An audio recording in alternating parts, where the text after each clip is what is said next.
네, 우리는 사도행전의 말씀을 공부하고 있습니다. 우리 사도행전의 말씀을 해석하는 한 구절이 있다면 단연코 사도행전 1장 8절의 말씀이죠. 성령이 너희에게 임하시면 너희가 권능을 받고 예루살렘과 온 유대와 사마리아와 땅끝까지 이르러 내 증인이 되리라 라는 말씀입니다. 땅끝까지 복음이 전해질 것이라는 이 말씀은 예수님께서 제자들에게 하신 말씀이죠. 예수님의 의지가 담겨 있는 말씀입니다. 제자들의 의지, 사도들의 의지, 유대인들의 의지, 우리의 의지보다는 하나님의 의지가 담겨 있다는 것이죠. 하나님께서, 성령께서 충만하게 역사하셔서 땅끝까지 복음이 전해지게 할 것이다 라는 것이죠. 세계 역사 속에서 수많은 제국들이 출현했었습니다. 진시황, 알렉산더, 나폴레옹, 히틀러, 수많은 제국들이 더불어서 출현하면서 땅끝까지 자신의 권력을, 자신의 경계를 넓히려는 모습들을 보여왔죠. 그러나 이들은 모두 오래 버티지 못하고 이제 사라져갔습니다. 오직 하나님의 나라 그리고 교회는 오늘도 성령님의 역사를 통해서 계속해서 확장되고 있습니다. 복음이 땅끝까지 퍼져나가고 있는 것이죠. 이것은 하나님의 의지입니다. 살아계신 하나님께서 계속해서 이 땅 가운데 일하고 계신다라는 것입니다. 우리 예루살렘에서 시작한 복음이 사도행전 13장과 14장의 1차 전도 여행을 통해서 구브로 섬 그리고 갈라디아 남쪽의 루가오니아 지방들까지 전파됐었습니다. 사도 바울은 자신이 병을 얻으면서까지 강행군을 했던 이러한 사역들 속에서 이제 엄청난 열매가 나타났었죠. 근데 그 과정 가운데서 생긴 문제가 있었습니다. 기독교 지도자들이 함께 모여서 이 문제를 논의하고 결정한 것이 바로 지난주에 공부했던 사도행전 15장의 소위 예루살렘 공의회였습니다. 이 공의회의 결정사항이 기억나십니까? 아주 단순합니다. 이방인들도 유대인들의 율법을 지킬 필요가 없이 동일하게 주 예수의 은혜로 구원을 얻는다라는 단순한 복음의 사실이었습니다. 여러분, 사도 바울이 이 결정사항을 들고 얼마나 기뻤을까요? 자신이 복음을 전했던 수많은 이방인들 기억하면서 떠올리면서 얼마나 기뻤을까요? 사도 바울은 다시금 예루살렘 공의회의 결과로 이 복음을 들고 전하고자 하는 마음이 있었습니다. 사도 바울은 얼마간 있다가 바로 2차 전도 여행을 떠나게 되죠. 오늘 말씀에서는요, 예루살렘에서 시작되었던 이 복음이 바울의 2차 전도 여행 과정에서 유럽의 그리스, 마게도냐 지역까지 들어가게 되는 과정에 대해서 잘 보여주고 있습니다. 오늘 말씀의 첫 번째는 36절에서 41절까지인데요. 일이 먼저인가 사람이 먼저인가입니다. 36절 말씀에 며칠이 지나자 바울이 바나바에게 말했습니다. 우리가 주의 말씀을 전했던 도시마다 모두 다시 방문해 그들이 어떻게 지내고 있는지 알아봅시다. 바울은 바나바에게 이전에 전했던 주의 말씀을 전했던 도시들마다 다시 방문해서 형제들이 어떻게 지내고 있는가, 우리 성도님들께서 어떻게 신앙생활을 하고 있는지 알아보자라고 제안합니다. 바울의 이 마음은 일종의 이제 양육이죠. 이제 케어하는 겁니다. 사도 바울이 복음을 전했던 지역들마다 항상 이 적대자들이 있었습니다. 회방하는 사람들이 있었습니다.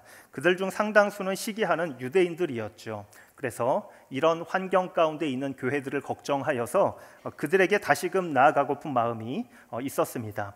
이 바울과 바나바는 이 제안에 동의하고 뜻을 모았습니다. 그런데 한 가지, 마가 요한의 동행 여부에 대해서는 의견 충돌이 발생했습니다.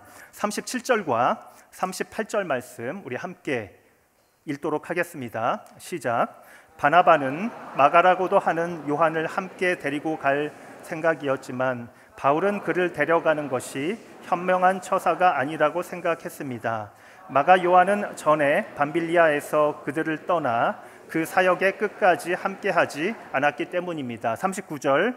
이 일로 심한 말다툼 끝에 바울과 바나바는 서로 갈라서게 됐습니다. 바나바는 마가를 데리고 배를 타고 키프로스로 갔습니다. 아멘. 네, 우리 37절에서 39절까지의 말씀을 보았는데요. 우리 39절 말씀에 보니까 이 일로 인해서 심한 말다툼이 있었다라고 말을 합니다. 여러분, 바울과 바나바는 1차 전도 여행 파송할 때 안디옥 교회에서 탑 리더라고 볼 수 있는 두 사람이었죠. 이 두 사람 사이에 심한 다툼이 있었다라는 거죠. 저는 개인적으로는 이 성경에서 이런 부분은 좀 얘기하지 않아도 되지 않을까 싶은 부분이 있다면 바로 이 부분입니다. 바울과 바나바가 심하게 다투었다라는 거죠. 예루살렘 공의회에서 오랜 시간 토론의 시간을 다 이겨냈습니다. 그런데 그런 두 사람이 정작 두 사람 사이에서는 심한 말다툼을 하게 됐다라는 거죠. 착하고 성령과 믿음이 충만한 사람이라고 평가하는 바나바입니다. 이 바나바의 착한 성품 때문에 수많은 사람들이 주께 돌아오게 되었다라고 말을 합니다. 사실은 사도 바울도 바나바 때문에 기독교 많은 지도자들이 바울을 두려워했지만 그럼에도 불구하고 바나바 때문에 기독교계 안으로 들어오게 되었던 것이죠. 이 사람의 역할이 이제 바나바입니다. 바울에 대해서는 더 말할 필요 없이 신약 성서에 13권이나 기록했던 위대한 인물이죠. 이 두 사람이 그냥 말다툼도 아니고 심한 말다툼을 했다라는 거죠. 이유가 있을 겁니다. 이유가 무엇일까요? 38절 말씀은 이렇게 말합니다. 마가 요한이 1차 전도 여행에서 바울과 바나바를 떠나가 버렸기 때문에 사역의 끝까지 함께하지 않았기 때문이다 라는 것이죠. 이 말씀을 거슬러 올라가면 사도행전 13장 13절에서 이렇게 기술합니다. 바울과 그 일행은 바보에서 배를 타고 밤빌리아에 있는 버가에 이르렀습니다. 그곳에서 요한은 그들과 헤어져 예루살렘으로 돌아갔습니다. 밤빌리아 버가에 이르러서 이 비시디아 안디옥으로 가려는 그 길목에서 이 마가 요한이 자기 집으로 돌아갔다는 거죠. 예루살렘으로 돌아가 버렸다라는 것입니다. 왜 갑자기 마가 요한이 돌아가게 되었을까요? 성경은 거기에 대해서는 이렇게 정확하게 말을 하지는 않습니다. 이제 추측은 가능합니다. 여러분, 우리가 상반기에 CGN 그 퐁당 바울로부터를 공부할 때 타우루스 산맥 영상을 통해서 보았죠. 저는 그 영상을 보면서 태백 산맥을 생각하게 되었는데요. 사도 바울이 여기를 통과해서 밤빌리아 버가로부터 비시디아 안디옥까지 가게 되었다라는 거잖아요. 굉장히 험난한 지형입니다. 아마도 이 험난한 지형 때문에 마가 요한이 돌아갔을 것이다라고 이제 생각을 이제 해볼 수 있죠. 기독교 전통의 바울은 외모로는 볼품이 없는 사람이었다고 합니다. 그런데 사도 바울의 다리는 굉장히 튼튼했다고 그렇게 이야기합니다. 그런데 그런 바울에게도 이 산맥을 통과해 가면서 질병을 얻을 만큼 이 타우루스 산맥이 이제 험난했다고 이제 이야기를 하고 있습니다. 이러한 여정을 이제 통과했고요. 이 과정에서 마가 요한이 집으로 돌아가게 되었다라고 우리가 이제 추측해 볼 수 있는 거죠. 39절과 40절 말씀해 보니까 바나바는 마가를 데리고 배를 타고 키프로스로 갔습니다. 바울은 신라를 선택해 주의 은혜를 간구하는 형제들의 환송을 받으면서 안디옥을 떠났습니다라고 말을 합니다. 바나바는 마가를 데리고 구브로로 가고, 그리고 바울은 신라를 선택해서 시리아와 길리기아를 거쳐서 가게 되었다라는 거죠. 이제 결국은 서로 간에 나누어서 방문하게 되었다라는 겁니다. 1차 전도 여행 때 갔던 지역들을 두 사람이 사이좋게 나눠서 방문하게 됐다. 제가 개인적으로는 이 결론이 조금 아쉬운 면이 있습니다. 완전히 하나 되지 못하고 결론을 내리지 못하고 나누어서 방문하게 되었다라는 거죠. 여러분, 이 상황에서 바울이 옳았을까요? 바나바가 옳았을까요? 결론을 내리기는 쉽지는 않습니다. 바울로 따지면 일이 먼저냐, 아니면 바나바로 따지면 사람이 먼저냐 하는 질문으로 좀 생각해 볼 수는 있습니다. 일이 먼저라면 바울이 옳다라고 말할 수 있을 것이고, 또 사람이 먼저다라면 바나바가 옳다라고 말할 수 있을 것 같습니다. 여러분은 바울이 옳았다고 생각하십니까? 바나바가 옳았다고 생각하십니까? 우리 교회에서는 획일적으로 선택할 수는 없지만 둘 다 필요합니다. 일 잘하는 사람도 필요하고, 또 사람을 항상 세우는 것도 사역입니다. 그것도 필요하죠. 여러분이 있는 곳마다 일과 사람을 통해서 하나님의 축복의 통로, 복음의 전달의 통로로 귀하게 사용되시는 여러분 되시기를 간절히 기도합니다. 바울에 관한 이 부분에 있어서의 오해가 하나 있다면, 이 바울이 마가 요한과 관계적으로 완전히 담을 쌓았던 것은 절대 아닙니다. 골로새서 4장 10절 말씀에 보면 나와 함께 감옥에 갇혀 있는 아리스다고와 바나바의 조카 마가가 여러분에게 안부를 전합니다. 마가가 여러분에게 가면 그를 잘 영접하라는 지시를 여러분이 이미 받았을 줄을 압니다 라고 말을 합니다. 여기 보니까 마가가 미래에 사도 바울의 동역자가 되어 있었다라는 사실을 잘 볼 수 있습니다. 자신과 함께 감옥에 갇혀 있는 마가를 잘 영접해 달라고 골로새 교회 가운데 부탁을 하는 것을 볼 수 있죠. 결국에는 이 바나바의 케어를 통해서 미래에는 사도 바울의 동역자가 되어 있구나, 멋진 모습으로 변화되었구나라는 생각을 할 수 있습니다. 이 바나바의 케어가 굉장히 우리에게 필요합니다. 우리 교회에도 이런 리더십이 필요합니다. 오늘 말씀의 두 번째는 1절에서 5절까지의 말씀입니다. 바울이 선택한 동역자 디모데에 대해서 말씀을 보고자 합니다. 사도 바울은 이 안디옥을 떠나서 시리아와 그리고 길리기아 지역들을 거쳐가면서 교회들을 강건케 했다라고 말을 하는데요. 지도를 좀 제가 준비해 봤습니다. 지도를 한번 보시면 오른쪽 하단, 많이 보신 분들은 익숙하실 거예요. 오른쪽 하단에 안디옥이란 출발점이 있습니다.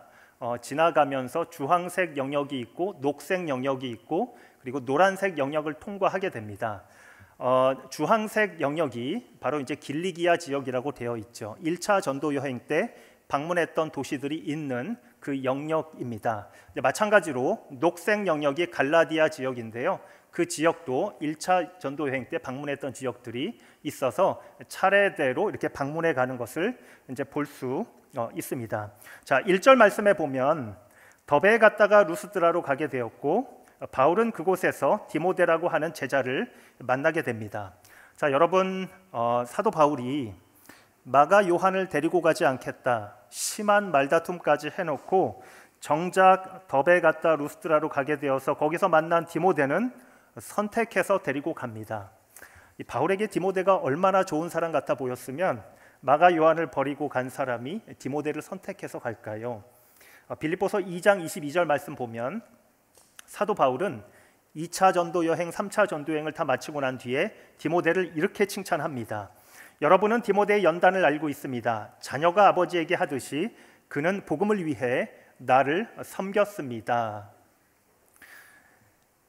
자식이 아버지에게 하듯이 디모데가 바울을 섬겼다라고 말을 하죠. 이제 그렇게 사역을 섬겼다라는 것입니다. 정말 의미 있는 칭찬이죠. 사역을 참 잘했습니다라는 이제 칭찬입니다. 바울은 이 루스드라에서는 디모데의 어떤 모습을 보았을까요? 1절 말씀해 보니까 바울은 더베에 갔다 루스드라로 갔습니다. 그곳에서 디모데라는 제자가 살고 있었습니다. 여기 보시면 그 어머니는 유대 사람으로서 믿는 사람이었지만 아버지는 그리스 사람이었습니다 라고 합니다. 어머니가 유대인이면서 믿는 자라고 말을 하는데요. 사도 바울이 1차 전도 여행 때 이곳에 와서 복음을 전하고 나서 이 어머니와 그리고 디모데가 회심을 하고 크리스찬이 되었다라는 것이고요.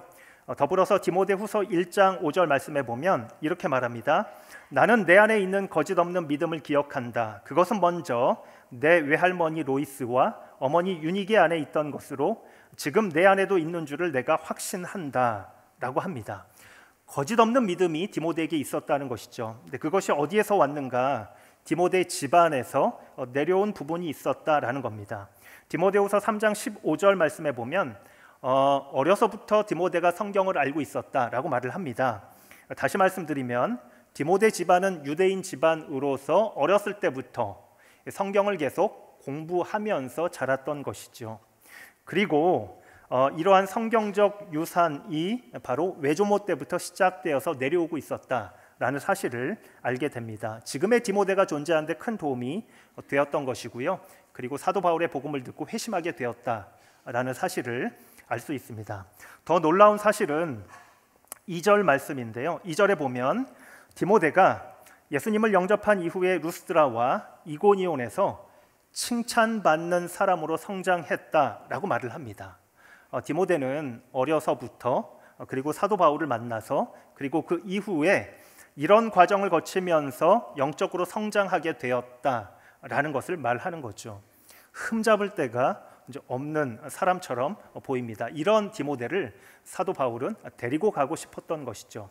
근데 여러분 3절 말씀을 보면 바울에게 특별했던 디모데의 장점 한 가지가 더 있습니다. 그게 뭘까요? 우리 3절 말씀 함께 읽겠습니다. 3절 말씀 시작. 바울은 전도 여행에 그를 데려가고 싶었습니다.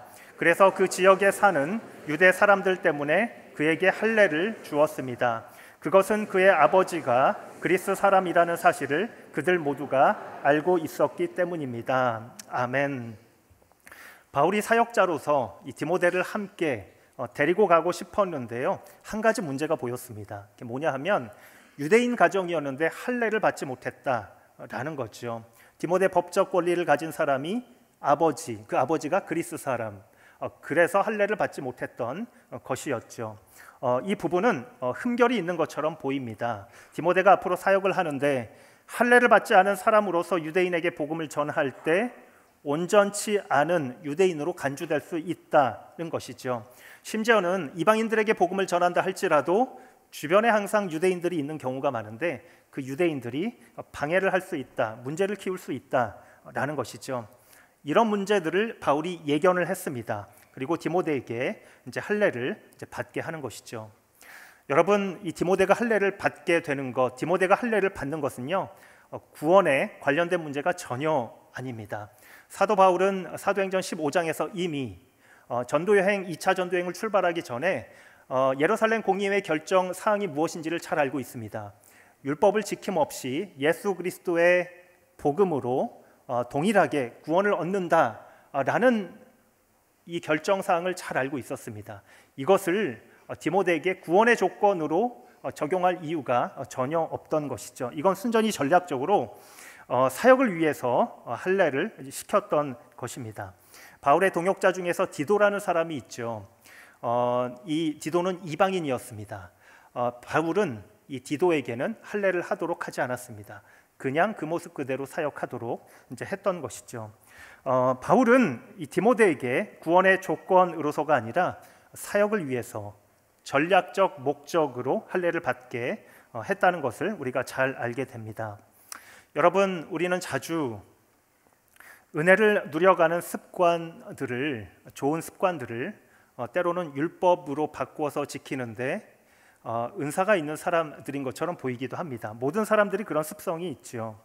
굳이 예를 들자면 큐티는 구원을 위해서 율법으로 지키는 것일까요? 아니면 은혜를 누리기 위해서 훈련으로 지켜가는 것일까요?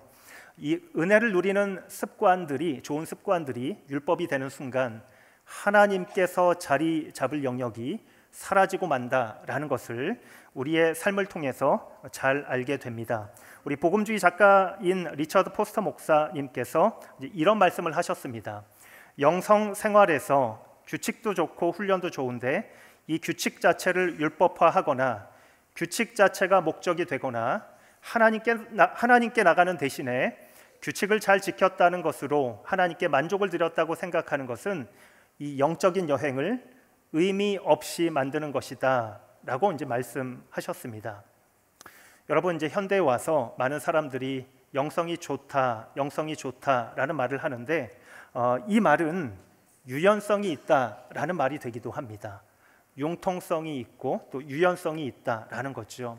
영성이 좋은 사람은 융통성이 있습니다. 영성이 좋은 사람은 유연성이 있다라는 것이죠. 사도 바울이 보기에 이 디모데는 유연성이 있는 사람입니다. 자신이 굳이 구원의 조건으로 할례를 받을 필요가 없었지만 그럼에도 불구하고 그 할례를 받아들이는 유연성, 그러한 영성이 있었던 것이죠. 바울은 이런 디모데를 자신의 동역자로 선택해서 이제 평생 동역하는 관계가 됩니다. 여러분, 하나님을 깊이 사랑하시는 하나님의 사람 되기를 축복합니다. 하나님을 사랑하시되 또 융통성이 있는 그런 영성의 사람이 되기를 바랍니다. 그래서 바울과 디모데처럼 지혜롭게 협력하고 하나 되고 아름답게 교회들을 섬기는 그러한 하나님의 사람 되시기를 간절히 기도합니다. 오늘 말씀의 세 번째입니다. 오늘 말씀의 세 번째, 6절에서 10절까지의 말씀인데요. 막으시는 하나님, 인도하시는 하나님입니다. 우리 6절에서 8절까지의 말씀 함께 읽도록 하겠습니다. 시작. 성령께서 아시아 지방에 말씀 전하는 것을 막으셨기 때문에 바울과 그 일행은 부르기아와 갈라디아 지방을 거쳐 무시아 지방 가까이 이르러 비두니아로 들어가려고 했습니다. 그러나 예수의 영이 허락하지 않으셨습니다.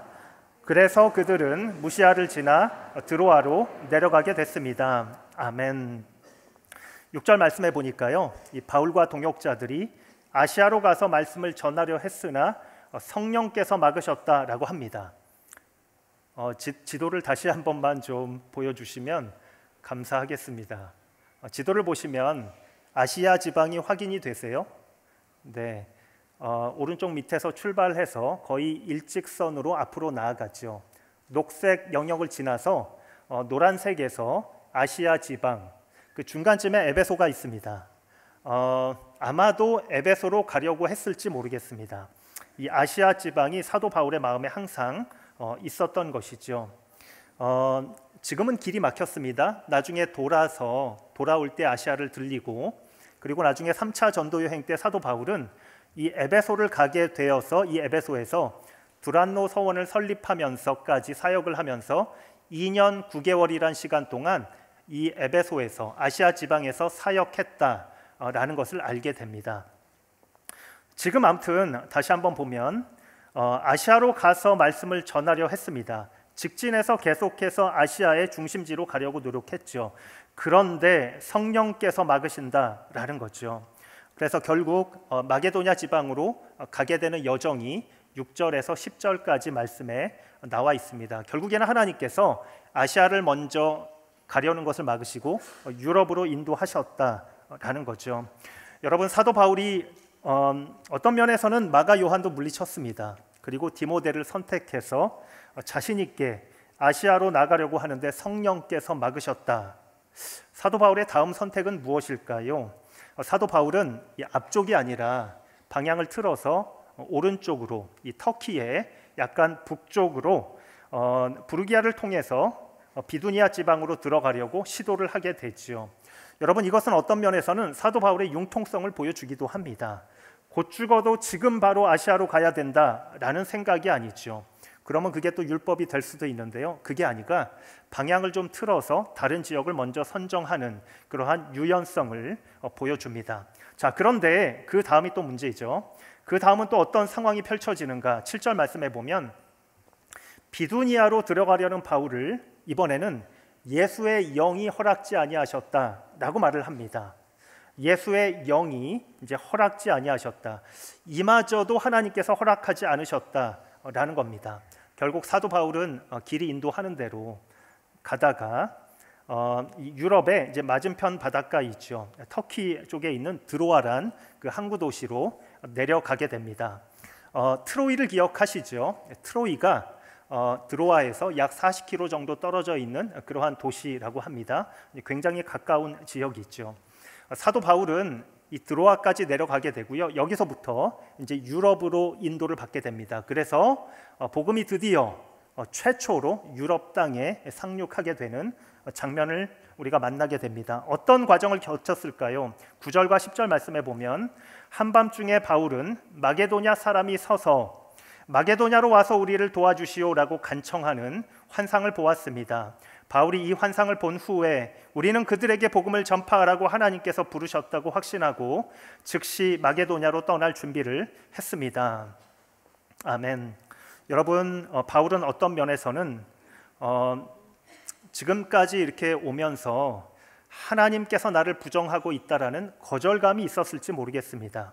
아시아로 가려고 했는데 성령께서 막으셨고, 방향을 바꿔서 북쪽으로 올라가려고 했는데 예수의 영이 하나님께서 허락하지 아니하셨다.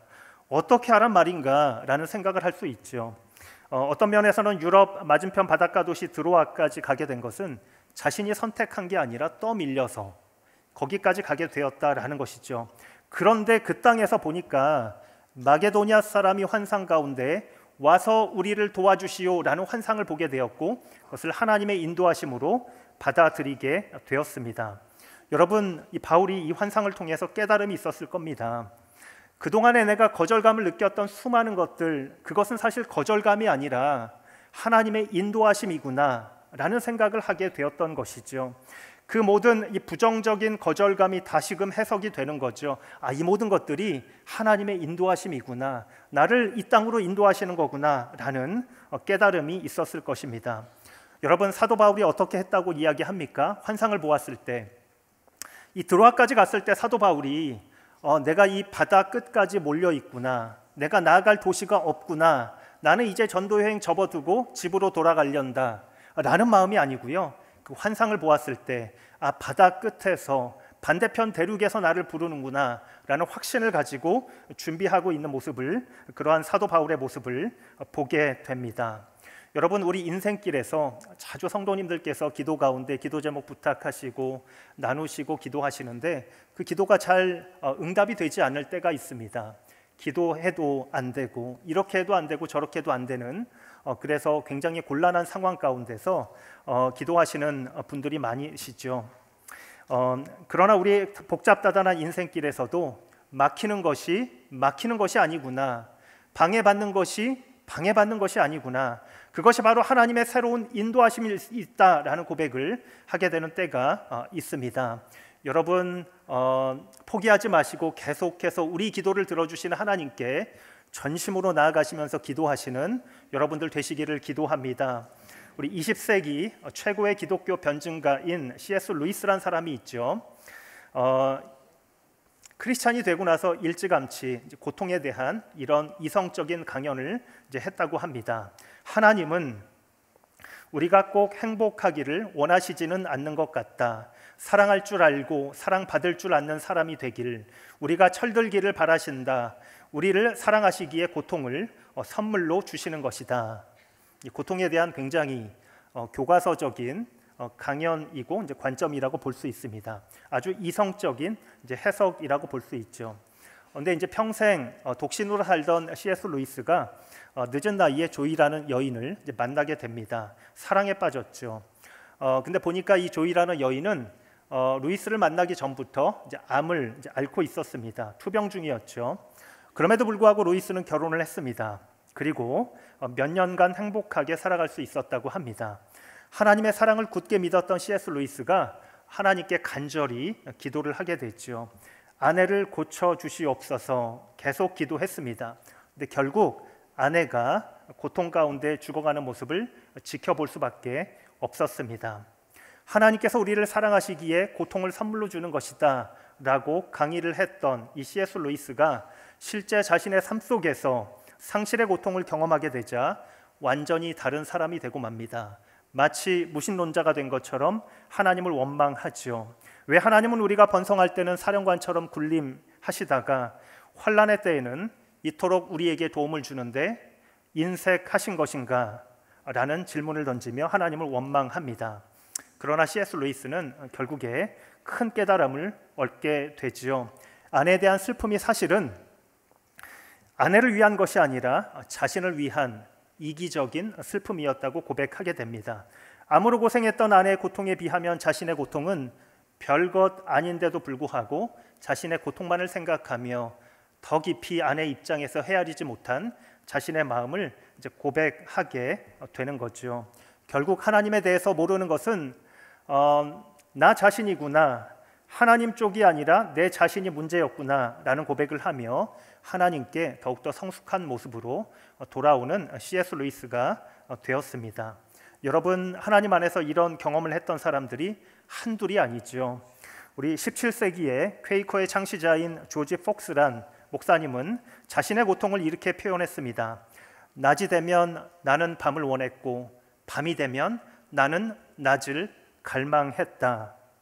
수많은 이런 사람들의 고백을 살펴보면 공통점이 하나 있다는 사실을 발견하게 됩니다. 그것은 무엇보다 하나님께서 이런 사람들의 과정들 속에서 그들 자신에게 더 많은 관심을 두고 계시다라는 사실입니다. 누가복음 11장 12절과 13절 말씀에 또 자녀가 달걀을 달라는데 전갈을 줄 아버지가 있겠느냐, 너희가 악할지라도 너희 자녀에게 좋은 것을 줄 알거든 하물며 하늘에 계신 너희 아버지께서 구하는 사람에게 성령을 주시지 않겠느냐. 아멘. 예수님께서도 이렇게 말씀하셨습니다. 우리가 많은 것을 구할 수 있지만 하나님께서는 무엇보다 성령 하나님 그 자신을 우리에게 주시기를 기뻐하신다라는 거죠. 하나님께서 물론 우리의 소유물, 우리의 환경, 우리의 성공, 우리의 진급, 많은 것에 대해서 관심을 가지고 계십니다. 그러나 하나님은 무엇보다 하나님 자신, 성령 하나님을 우리에게 나눠주시기를 기뻐하시는 분이시고요, 우리 자신에게 관심을 두고 계신 분이십니다. 하나님께서 여러분을 사랑하십니다. 하나님께서 여러분에게 관심이 많으십니다. 그 하나님께서 때로는 우리의 계획을 막으시기도, 또 거듭해서 막으시기도 하지만 이유는 분명합니다. 하나님께서 우리에게 관심이 있기 때문입니다. 그 하나님께 믿음으로 계속해서 나아갈 때 하나님을 새롭게 경험하며 하나님의 뜻을 구하며 하나님의 인도하심 가운데 새롭게 열리는 길을 경험하게 되시는 저와 여러분들 되시기를 간절히 기도합니다. 기도하겠습니다. 살아계신 아버지 하나님, 하나님께 모든 감사와 찬양 올려드립니다. 우리가 연약합니다. 우리가 실수합니다. 우리가 자주 넘어집니다. 우리가 자주 충돌합니다. 우리가 자주 하나 되지 못합니다. 그럼에도 불구하고 하나님 앞에 하나님의 뜻을 구하며 나아갑니다. 우리에게 새 길을 열어 주시옵소서. 새롭고 산 길을 경험할 수 있도록 도와주시옵소서. 하나님을 새롭게 경험하는 하나님의 사람 될 수 있도록 역사하여 주시옵소서. 감사와 찬양 올려드리며 예수 그리스도의 이름으로 기도드립니다. 아멘.